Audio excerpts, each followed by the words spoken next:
Sir R Ashok ಅವರು ಹೇಳಿದ್ದಾರೆ November 15 ಅಥವಾ 16ನೇ ತಾರೀಕು ಮುಖ್ಯಮಂತ್ರಿ ಬದಲಾವಣೆ ಆಗುತ್ತೆ ರಾಜ್ಯದಲ್ಲಿ, ಇದು 100% ಪಕ್ಕ ಅಂತ ಹೇಳಿದ್ದಾರೆ.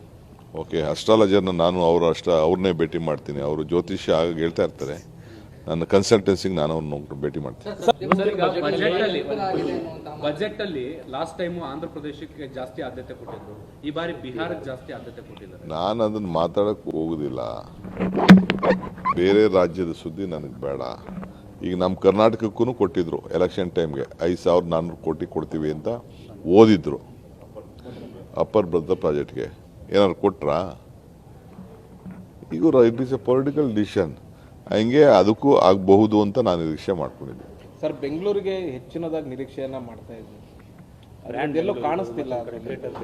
ಅವ್ರಿಗೆ ಇಷ್ಟಿಸಿ ಹಿಂದೆ ಎಲ್ಲ ವಾಜಪೇಯಿ ಇದ್ದಾಗ ಬೆಂಗಳೂರನ್ನ ದೇಶವನ್ನ ಬೆಂಗಳೂರು ಮುಖಾಂತರ ನೋಡ್ತಾರೆ ಅಂತ ಹೇಳ್ತಾ ಇದ್ರು. ಈಗ ಕಾಲ ಹೊಂಟೋಯ್ತು. ಅಂದ್ರೆ ಬ್ರ್ಯಾಂಡ್ ಬೆಂಗಳೂರು ಕಾನ್ಸೆಪ್ಟ್, ಮತ್ತೊಂದು ಕಡೆ ಗ್ರೇಟರ್ ಬೆಂಗಳೂರು ಅಂತ ಹೇಳ್ತೀರಿ. ಅದಕ್ಕೆ ಏನಾದರೂ ಸೆಂಟ್ರಲ್ದು ಬೇರೆ ಗ್ರೇಟರ್ ಬೆಂಗಳೂರು ಇಶ್ಯೂನೇ ಬೇರೆ, ಬ್ರ್ಯಾಂಡ್ ಬೆಂಗಳೂರು ಏನಾದರೂ ಸೆಂಟ್ರಲ್ದು ಅಸಿಸ್ಟೆಂಟ್ ಏನಾದರೂ ಕೇಳಿದ್ರೆ ಈ ಹಿಂದೆ ತಾವೆಲ್ಲ ಕೇಂದ್ರ ಕೇಳೆಲ್ಲ ನೀವು ನಾ ರಿಲೀಸ್ ಮಾಡಿದ್ನಲ್ಲ, ಎಲ್ಲ ಏನೇನು ಕೇಳಿದ್ದೀನಿ ಅಂತ ಎಲ್ಲ ರಿಲೀಸ್ ಮಾಡಿದ್ದೀನಿ. ಗ್ರೇಟರ್ ಬೆಂಗಳೂರಿಗೆ ಅವ್ರದ್ದು ಅವಶ್ಯಕತೆ ಇಲ್ಲ, ಬೆಂಗಳೂರಿಗೆ ಅವಶ್ಯಕತೆ ಇದೆ. ಸರಿ, ಈಗ ಡೆಲ್ಲಿ ಚುನಾವಣಾ ಪ್ರಚಾರದಲ್ಲಿ ಮಾಡಿದ್ರಿ, ಹೇಗಿದೆ ಸರ್ ವಾತಾವರಣ? ಇಲ್ಲಿ ಮತದಾರರೆಲ್ಲ ಭಾಳ ಗೌಪ್ಯವಾಗಿದ್ದಾರೆ. ಇಲ್ಲಿ ಭಾಳ ಗೌಪ್ಯ ಇದೆ ಮತದಾರರು. ಏನು ತೀರ್ಮಾನ ಮಾಡ್ತಾರೆ ನಾನು ಈಗ ಸದ್ಯಕ್ಕಿನ್ನ ಹೇಳಕ್ಕೆ ಹೋಗಲ್ಲ. ನಮ್ಮ ಅಭ್ಯರ್ಥಿಗಳು, ನಮ್ಮ ಕಾರ್ಯಕರ್ತರು ಎಲ್ಲ ಭಾಳ ವಿಶ್ವಾಸದಿಂದ ಇದ್ದಾರೆ. ಭಾಳ ಜನ ಸೀನಿಯರ್ ಸಿಟಿಸನ್ಸ್ ಎಲ್ಲ ಮನೆಯಿಂದ ಈಚೆ ಬಂದು ನಮ್ಮ ಅಭ್ಯರ್ಥಿಗಳಿಗೆ ಸಪೋರ್ಟ್ ಮಾಡ್ತಾ ಇದ್ದನ್ನು ನೋಡಿದ್ದೇನೆ. ನಿನ್ನೆ ಪ್ರಿಯಾಂಕಾ ಗಾಂಧಿ ಅವ್ರ ಕಾನ್ಸ್ಟಿಟ್ಯೂನ್ಸಿ ಒಂದು 10,000 ಹೋಗಿದ್ರು. ಒಂದು 10,000ಕ್ಕೂ 10-15,000 ಜನ ಮೇಲೆ ಇದ್ದಿದ್ದು ನಾನು ನೋಡಿದ್ದೇನೆ. ಸೊ ಇವತ್ತು ರಾಹುಲ್ ಗಾಂಧಿ ಅವರು ಕೆಲ ಕಡೆ ಹೋಗಿದ್ದಾರೆ, ಅಲ್ಲೂ ಜನ ಹೆಚ್ಚಿಗೆ ಸೇರ್ತಾ ಇದ್ದಾರೆ. ಸೊ ಇವೆಲ್ಲ ನೋಡಿದ್ರೆ ಒಂದು ವಿಶ್ವಾಸ ಮೂಡ್ತಾ ಇದೆ ನಮ್ಮ ಕಾಂಗ್ರೆಸ್ ಪಕ್ಷಕ್ಕೆ. ಹೊಸ ಚಿಗುರು ಪ್ರಾರಂಭ ಆಗ್ತದೆ. ಸರ್ ಆರ್ ಅಶೋಕ್ ಅವರು ಹೇಳಿದ್ದಾರೆ ನವೆಂಬರ್ 15 ಅಥವಾ 16ನೇ ತಾರೀಕು ಮುಖ್ಯಮಂತ್ರಿ ಬದಲಾವಣೆ ಆಗುತ್ತೆ ರಾಜ್ಯದಲ್ಲಿ, ಇದು 100% ಪಕ್ಕ ಅಂತ ಹೇಳಿದ್ದಾರೆ. ಓಕೆ, ಅಸ್ಟ್ರಾಲಜರ್ನ ನಾನು ಅವ್ರನ್ನೇ ಭೇಟಿ ಮಾಡ್ತೀನಿ. ಅವರು ಜ್ಯೋತಿಷ್ಯ ಆಗ ಹೇಳ್ತಾ ಇರ್ತಾರೆ. ನನ್ನ ಕನ್ಸಲ್ಟೆನ್ಸಿಗೆ ನಾನು ಅವ್ರನ್ನ ಭೇಟಿ ಮಾಡ್ತೀನಿ. ಬಜೆಟ್ ಅಲ್ಲಿ ಲಾಸ್ಟ್ ಟೈಮ್ ಆಂಧ್ರ ಪ್ರದೇಶಕ್ಕೆ ಜಾಸ್ತಿ ಆದ್ಯತೆ ಕೊಟ್ಟಿದ್ರು, ಈ ಬಾರಿ ಬಿಹಾರಕ್ಕೆ ಜಾಸ್ತಿ ಆದ್ಯತೆ ಕೊಟ್ಟಿದ್ದಾರೆ. ನಾನು ಅದನ್ನ ಮಾತಾಡಕ್ಕೆ ಹೋಗುದಿಲ್ಲ. ಬೇರೆ ರಾಜ್ಯದ ಸುದ್ದಿ ನನಗೆ ಬೇಡ. ಈಗ ನಮ್ಮ ಕರ್ನಾಟಕಕ್ಕೂ ಕೊಟ್ಟಿದ್ರು ಎಲೆಕ್ಷನ್ ಟೈಮ್ಗೆ 5,400 ಕೋಟಿ ಕೊಡ್ತೀವಿ ಅಂತ ಓದಿದ್ರು. ಅಪ್ಪರ್ ಭದ್ರಾ ಪ್ರಾಜೆಕ್ಟ್ಗೆ ಏನಾದ್ರು ಕೊಟ್ರಾ? ಈಗ it is A political decision.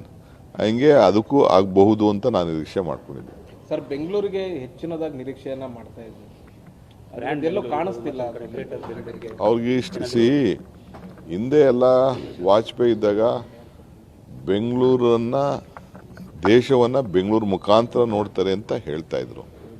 ಈಗ ಕಾಲ ಹೊಂಟೋಯ್ತು.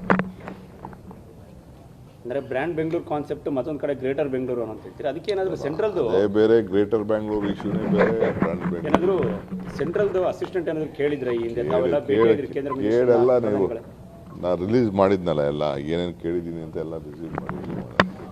ಗ್ರೇಟರ್ ಬೆಂಗಳೂರಿಗೆ ಅವ್ರದ್ದು ಅವಶ್ಯಕತೆ ಇಲ್ಲ, ಬೆಂಗಳೂರಿಗೆ ಅವಶ್ಯಕತೆ ಇದೆ. ಸರಿ, ಈಗ ಡೆಲ್ಲಿ ಚುನಾವಣಾ ಪ್ರಚಾರದಲ್ಲಿ ಮಾಡಿದ್ರಿ, ಹೇಗಿದೆ ಸರ್ ವಾತಾವರಣ?